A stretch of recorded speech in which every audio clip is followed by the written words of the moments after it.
Thank you so much for joining this week's episode of the SoSu series. Today, we'll be interviewing Moses Princien. Moses Princien is a Helen Hayes nominated actor based here in Washington, D.C. Moses Princien is a non-binary femme artist and is currently obtaining their BFA in musical theater at Howard University. I know that I'm personally a fan of Moses' work, their energy, the life that they bring every time I see them in the mix of the DC theater scene. So this makes me very excited, and hopefully you all are too. So, welcome, Moses. Hello. How are you today? I'm doing really well. How are you? I'm good. I'm excited. First of all, thank you so much for joining us with the SoSu series. This work makes me excited, and my hope is that we'll be able to create more space for us in the industry and some more visibility, just to put our side out there, our perspective. So thank you so much for joining us today. Of course, I'm so excited. Okay, so let's dig in. Let's talk about art. So I'd like to know, what kind of art do you create? And aside from the work that you do as a whole or as your career, what kind of art do you create in your downtime? What kind of art builds your spirit up? What kind of art do you create? So not everybody may know this, but for me, my guilty pleasure, it used to be guilty pleasure, was drag. And I love to get dressed up, do the makeup, perform. I'd write myself little shows and everything. It was definitely something that helped with my gender journey as well, being able to have this escape. And so for sure, drag is something that fuels me, builds me up. When theater, sometimes dealing with a lot of the things that I deal with in theater, it can be a lot, but I know that drag, I can always come to it for comfort and to remind myself why I love doing theater. Yes, that's an exciting fact to know. And so that means that on top of being an actor, you do drag, but inside of that performing, that means that you write. Does your performances include singing? So not yet, but I mean, I've performed in drag, and so in theater spaces, yes, I was singing, but when drag is not a part of the show, usually I'm lip syncing, but we are very open to creating shows where I'm singing, because I mean, that is something I love to do. So yes, stay tuned. Great. So if you had to use one word to describe your work as an artist, what would that word be? Purposeful. Yes, purposeful. Yes. I tried to, whether it's in choices of characters I take, shows, people I work with, or just what's going on in the world. And I have an opinion. There's a lot of things that happen that affect me. And so I love the idea that art is that catalyst to bring change or start conversations and to engage people together. Yes, purpose. I mean, that's important. Okay. Mm-hmm. So if you, this is what I'd like to know. What fuels your art? Right now, inside of this quarantine, we are getting stimulus constantly between the social medias, more time for TV, more time to communicate. There's a constant rush of content, right? And also along with that content comes inspiration. So I'm curious, what fuels you as an artist? What fuels your artistry?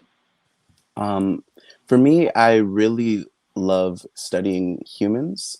And that sounds really weird. It sounds like I'm an alien studying humans, but like ever since I was younger, I always enjoyed people watching and understanding why people do what they do, which then I found theater. And so that's all about the study of becoming someone else. And so in this quarantine, I have had ample time to just watch shows, really get into writing more than I ever have. And so whenever I feel a bout of energy, something I've seen, it strikes me in the heart, I'm like, okay, I'm going to go start writing about it. And so I've come up with raps, songs, plays. I need to finish this novel, like just a bunch of different things that have started to come up. So I'd say consuming art and consuming the news and consuming love from friends has really been what has pushed me to write more. And this has been a very reflective time. And so going through my life and being like, wow, this is what has made me me. and this is where I've come from. And so really reflecting on that, and I started to write about my childhood and certain things that have happened. And so the idea of turning that into, I want to make my own little, uh, the August Wilson, his century plays. I kind of want to make my own version of that, just about my life and my journey. Yes, and I think that's important. I think of August Wilson's work a bunch because it is one of the only things I've witnessed of its kind, and it's a great timestamp. It's a beautiful content. So the idea that you may be having a project like that in the works excites me completely. Mm-hmm. So if there is one project that the whole world could see, and this is a project that you've worked on already, what would it be? And the reason I say this is because with theater, right, it's like a one-shot deal. You either make it or you don't. But if you had the opportunity to make sure that everyone in the world could see a project that you've already worked on, which project would it be and why? Ooh. The truth, I don't think it would be anything I've worked on professionally or done through school. My senior year of high school, with two other of my friends and a bunch of the theater majors and musicians and everything at my school, we put on a Black History Month performance. And first of its kind, Black History Month was not celebrated, nothing at all. And so we wanted to make it a whole experience, a month-long experience. So changing what was given to us at the cafeteria, playing music of our culture, educating people everywhere they went. It ended with a huge performance, starting from when we were in Africa, talking about the Ma'afa, and then all the way until Obama in present time. And with that, we also had people come in and teach about situations. We had the whole Blue Eyes, Green Eyes experiment done with one of our professors, just so people could understand deeply what we are talking about. And so it was, so many people came up to us after it, and so many teachers saying that this is the reason that they wanted to keep teaching at the school. And so like it really changed the culture. Now we do it every year, so that's a good thing that started. So they can't escape it. It's not just a one-time cute. No, we're going to continue to do things like that. So I'd say it's between something like that, and then that same year I did a drag show, created a whole drag show, including a bunch of people from different art majors, and that was another experience where, I don't know, it's just centering my communities and showing the beauty of it and really educating the people who then get to see it before, during, and after, but this entertainment as well. So I think really fusing my love for performing, my love for sharing myself, and then uplifting my community. Yes. So between those two, I'd say I definitely would love if people could see those. Yes. And that's awesome. I love what you said about the long game, because that's kind of what it is, right? It's one thing to have something that it sticks with people, that's beautiful, but if it's able to continue on past the project itself, it's a wonderful thing. So the last question for the art segment is there one art form that you'd always dreamed of exploring but haven't gotten an opportunity to do so yet? I'd say performance art, but also drag in some ways, often, and sometimes the way I like to use it is performance art. So I guess unabashedly going into performance art, where I'm really exploring and talking about some stuff that people aren't talking about, or in a way that people aren't, and just really putting myself out there and using all of my resources, for sure. Yes. Awesome. Okay, so now let's dig into it. Right now we're experiencing a movement in the US as a whole, and kind of even expanding past the US. But more specifically, we're witnessing a movement here inside of the city as well. Part of the Black Lives Matter movement is what people refer to it often, and also in some instances called the uprising. I'm curious about your thoughts on the movement. What do you feel the movement is about? I feel like I feel very generally, one can say that the movement, and I guess speaking from I believe the movement is all about not accepting what they have wanted us to accept about our place in society, about the opportunities and our limitations, I'd say. It's about really creating the society that we deserve and that we've been preached to that we deserve and that it was supposed to be. And so it's now taking these ideas and now we know what we deserve, what we should expect, and what we can demand as a people. And so making that happen. Yes. And I feel there's this nostalgia that's tied into, you know, the work that we're doing now, the protests that are happening, the things inside of the movement being reflective of what happened in the 60s during the civil rights movement. And there's beauty in that, but it's also exactly what you said. It's beauty, but it's a reflection of things that were supposed to happen, dreams that were, you know, put out into the world, promises that were made that we have not gotten a chance to see yet. So absolutely. So one question about the movement is, we're in 2020. And again, it's reflective of what we saw in the civil rights movement and even some of the things that were happening prior to the civil rights movement. So my question for you is, why do you think that these injustices are still happening now in 2020? Well, because people, I feel like this is the American disease, but this is a human disease also. It's all about thinking about yourself more than other people. Yes, we are all a part of people, the hippies love saying, oh, we're a part of the human race. And yes, that is absolutely true. And yes, we are all one. But when people take control and decide that that's actually not true, and we're going to make a society where there are people who are higher and people who are lesser,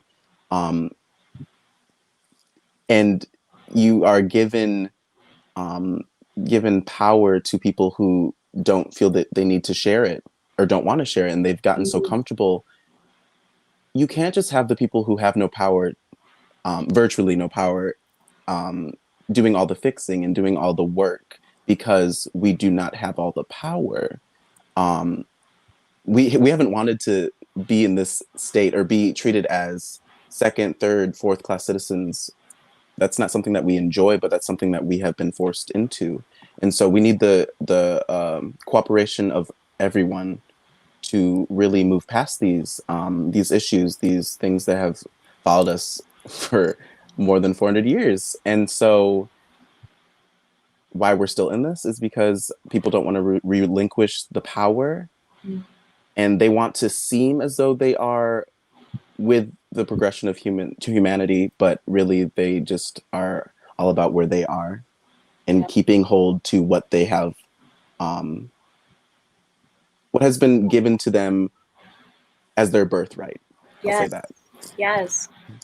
So now that you've kind of mentioned some of the things that you feel are causing the injustices that are happening now, one important thing to me is the first step is talking about the problem. It's addressing that there is one, right? But all too often we get caught up in addressing the problem that it becomes a perpetual cycle where we're constantly talking about the problem, but not making steps towards change. So it's important to me that we talk about how to take steps of change. So my question for you is, what is one actionable step that anyone can take right now, today, in this moment, to aid in what's happening in the movement, to aid to the change that we're trying to see?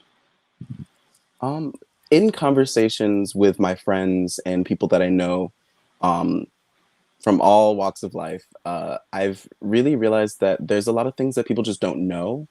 For a lot of them, this summer has been really eye-opening in that, oh, we got issues? Okay, that's cool. And I think, honestly, the actionable step, the first, most basic one is just to become informed. Yes. I think everyone should want to know what's going on in their country and want to know what's going to be happening to them. A lot of people my age, we're now becoming adults. We're able to vote. We're able to start making our mark on the world and start living our lives. And for some of us, you know, we want to live our life with equality, and we want to be able to know that there's a reason and there's something more out there than just I don't know, accepting what has been accepted for so long. And so just educating yourself and then allowing the people who are around you to also become a part of that, and make sure that those around you are also educated and that we're all trying to better a system that has been failing a lot of us. And do you have a resource, and it's okay if the answer is no, but is there something off the top of your mind that you're like, this is a great place to start? If you visit this, if you read this book, if you listen to this song, if you learn about this artist, this is a great first step. And it's okay. I mean, all I can say from my personal experience is that I started off being very unaware of a lot of things. And part of that is because I wasn't exposed to anything. And so, but what it was is that my curiosity and my wanting to know things forced me to go to libraries, start reading, and like I just would take down all this stuff. A lot of what I know about myself is because I went and sought out information because nobody was going to tell me about myself at all. Yes. I grew up in an all-white family except for, you know, 2 siblings, but we were all socialized, and the understanding was like, oh, color blindness. Everybody's, you know, human, but that doesn't help in needing to know who I am. And so I had to take that upon myself. And so if you don't know, if you're confused, do the work to find out. I never like staying in a position where I just don't know, or I'm like, I wonder what that is. Okay, cool. No. I have to know. I have to know. Yes. So yeah. Starts with having the conversations, asking the questions. Exactly. Okay, so now that we're talking about the movement, I'd love to shift gears because we're also seeing this movement being reflected back to us inside of our own theater community. So I'd love to know, what's your take on what's happening right now inside the DC theater scene? What's your take on what's happening with the movement inside of the DC theater scene? Well, it's been lovely to see a lot of people that I've surrounded myself with being on the right side of things. That's one. I think coming to Howard and knowing a little bit about DC, knowing that it's like, oh, it's like the second biggest location for theater outside of New York, I definitely was so excited to be submerged in it and finding out what it's about. And so then with 2020, there was a lot of things that came out about some of the inner workings of a lot of these DC houses. And I had to take a step back and just breathe for a second. I was like, wow, I am so ready to go into this environment. But there's a lot of places that now I don't know about.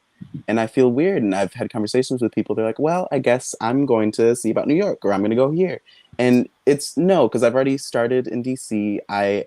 There's so many fabulous, wonderful people here in this community that I don't want to just like leave because there's issues. Everywhere has issues. And so definitely love that there's a lot of people coming together, making certain organizations that are specifically designed to help people and help not allow this movement to peter out, but to continue and to advocate for those that need it. Whether it's Not in Our House, the Black Artist Coalition, different groups are popping up, and I feel that someone has my back. So that's very important. Yeah, and I think that's important. You know, I mean, we've had each other's back in a sense this entire time in our private spaces, but it's a bigger wave where, you know, space is being made, these conversations are being had, and we don't have to be the initiators in this current moment of these conversations. And that is a beautiful thing. And I can only imagine what it's like getting ready to journey in, you know, full throttle in this theater career. And all of the theaters are new. So they're all open opportunities. But, you know, hearing these things, and I will say that I am personally grateful for the conversations that are being had, because they're tough conversations. Theater companies are being called out for what's happening or what is not happening or what should happen. But also in that, hopefully the next step is change. So these companies that have conversations around them, hopefully they will also be having change that makes it still a space for you to walk into openly and feel safe. So absolutely. My next question is, could you share with us what your experience has been with injustice or inequality as a Black non-binary femme in the DC theater scene? Well. For the most part, I will say that I have found a lot of people who have supported me and who have made my journey into the DC theater scene basically seamless. My first show at Theater Alliance, which is a theater that I have called home before I was performing there, because one of my professors used to be my professor. they're now the artistic director there. So just a theater that I know supports me and that I felt very safe in. And so for the most part, I will say that I've been very fortunate. And where any injustice comes up is really in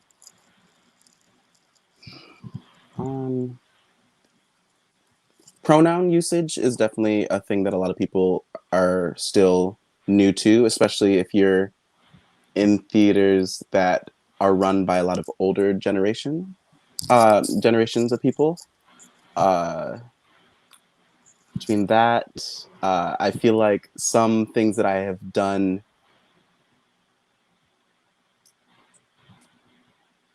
sometimes it's hard to decide and understand for myself whether or not I was chosen because of talent and understanding, or I was chosen because of filling something that they needed.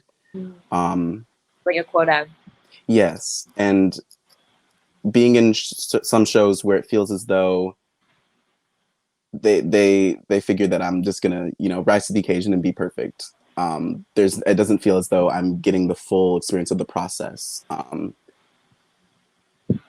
especially as someone who's new, I'm so used to, and still in academia, I was so used to like getting notes, getting told exactly what needs to be changed, and being not my hand being held, but there being some foundation.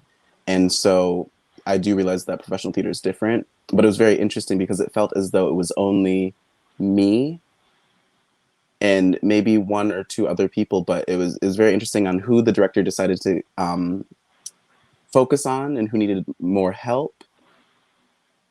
And then when I would ask questions like, oh, you're getting it, you're fine, you're perfect, oh, that's great, I'm like, I don't know what I'm doing because we haven't had notes, I'm just perfect, that's okay. And we're going into tech. First show, I don't know what I'm doing, but yeah. The fine line of acknowledging our differences, right? Like there are accommodations that need to be made. There are adjustments because I do exist differently in the space as others. But even while you're still trying to be mindful, like I can still be interacted with in similar ways. Yeah, it's a fine line. You mentioned pronouns, so I'd love to ask, what are some things that you love? What are some pronoun accommodations that you love to see be made in a rehearsal space? Whether it be, sheets that have filled out or just any kind of pronoun accommodations that you've seen companies do. Which ones have you experienced that you appreciate? I mean, the bare minimum for some theaters is when we go around the table at the first reading or the first meeting everybody is just to say your pronouns. And so that's great. That at least it silenced my anxiety about, okay, am I going to be given a space to allow that? And especially when I am thinking about the specific theater, I was in a production with all men, and so it was very definitely needed that. And also this comes up often when I play a character who is a man, but I don't identify as a man. Then it's sometimes on me, but it's like, are you talking about my character? Or are you talking about me? Yes. And so when people look and are similar to their characters, there's that's not a thought, but you keep saying him. Are you talking about me or the character? Yeah. And it drives me up the walls because I'm like, There's I'm just gonna. separation. Yeah, and I don't want to freak out and be like, actually, they, them, but it's like, oh no, we're talking about your character. And it's just small things that I don't know necessarily how to fix it other than, I guess, be very specific. Yeah. But yeah, I don't know. Just some things that people who are outside of the gender binary would definitely be dealing with or thinking about. Yeah, and I completely hear you, and the concept of trying to advocate for yourself, but advocate for yourself in a way that is still professional, that is still kind, that will allow you to have opportunities moving forward. Absolutely. Right. So the next question for me is, what is one aspect of theater that you feel needs to be addressed in order to make a safer space for BIPOC, but also specifically speaking, Black, women, and non-binary artists in the theater scene? One thing that I know a lot of us see are character descriptions for auditions and when those come out. And so it has been something that I see as a student often where there's outrage over how characters are being described, how they are being advertised, whether if it's a Black character, words that get toward caricatures and toward stereotypes of what a Black person is. And so how do you come into a space already feeling put off by something like that, but then they're going to want you to fill that? And so often making a choice to, I guess, either give them what they want or knowing yourself that that's not for you. And then with people who aren't, who don't identify as just men or women, outside of the gender binary, it's with characters only often having descriptions of either being male or female. And recently, I have seen some people do male or non-binary male presenting, or they get more specific because it's not that they need someone who's actually a man. It's just they need someone who presents as such. And it really gets down to the vision of a playwright, the vision of a theater, and then also knowing where we are and how we have grown to a point where there's an understanding that gender is a spectrum. There's an understanding that we as people are so unique and different. And so I want for roles to be really examined in that way.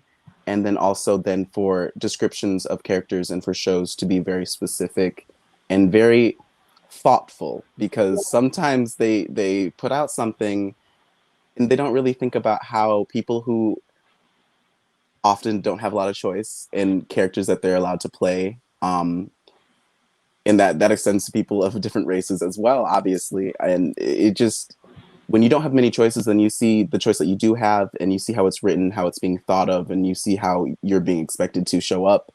It does a disservice to the theater, the work of the artist, and the work of anybody trying to even think about joining the team.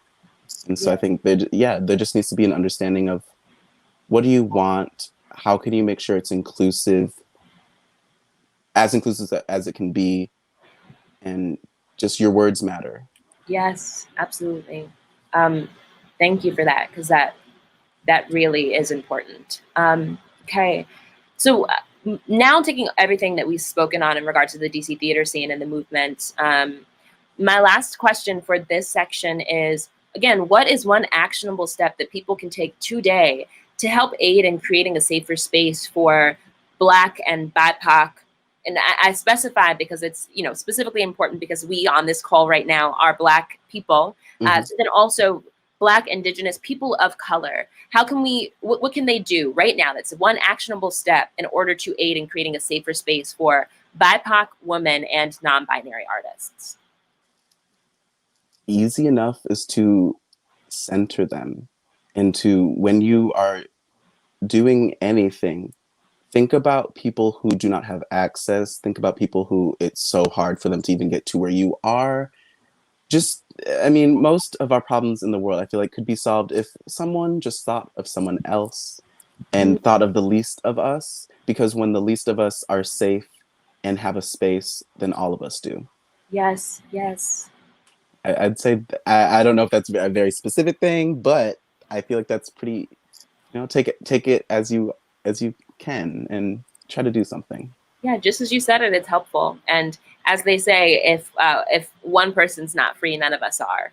Exactly. Yeah. Okay, so now that we've tackled these things, let's just cover one last thing that's very important to me. I say this all the time, that the amount of support that the theater scene gets is wonderful. It's beautiful. People come to see the shows. People are on the board and donate and do all these amazing things. But behind these shows, behind this beautiful work, are the artists. And the same way you can support the art that the artists are creating for companies, you can also support the artists. A question that we often get in the lobby is, what's your next show? But one thing that I like to point out is that the better question to ask is, how can I support you next? Because that support can look like many things outside of a show. And our worth isn't equated by which shows we have lined up. So my question for you is, how can people support you? How can people support you today? Honestly, making the world a better place. No, but for real, I'd say you can interact with me on my social media. I am trying to put up work there, and got my website that's going to be ready at some point very soon. And so I'd say follow me on Facebook, Instagram, or Twitter. Moses Princien, Moses like the person in the Bible, Princien, Princien. Um, Type that in, you should find me anywhere. And if you are willing to donate to help me as I am struggling through this pandemic, you can send money to me through Venmo at Moses-Princien. Yeah, just be kind to one another and try to uplift and think of others. Awesome. Thank you so much for joining us today. I cannot express how grateful I am, how wonderful this has been, this start for this project. For me, it's all about visibility, and visibility is taking the time to reach out, to see people, to hear people. Mm-hmm. And it's all about having the conversations, the tough conversations, the conversations that may hurt, because pushing through that will bring us some real change. So thank you so much for joining us today. I'm really excited to see all that you're coming up with, the book, the novel, the drag shows, the whole nine. I'm so grateful that you're here. I'm so grateful for your presence and your existence. Thank you. Thank you for having me. This was wonderful. Thank you so much. Okay, you all. So thank you so much for tuning in for this episode of the SoSu series. Super grateful. Again, follow, support Moses Princien. In the description box, you can get the link to their information or read the DC Theater Scene article for this week. We'll also have some extra information on Moses Princien and the ways you can support. Thank you so much. And until next time, don't forget to speak out and speak up.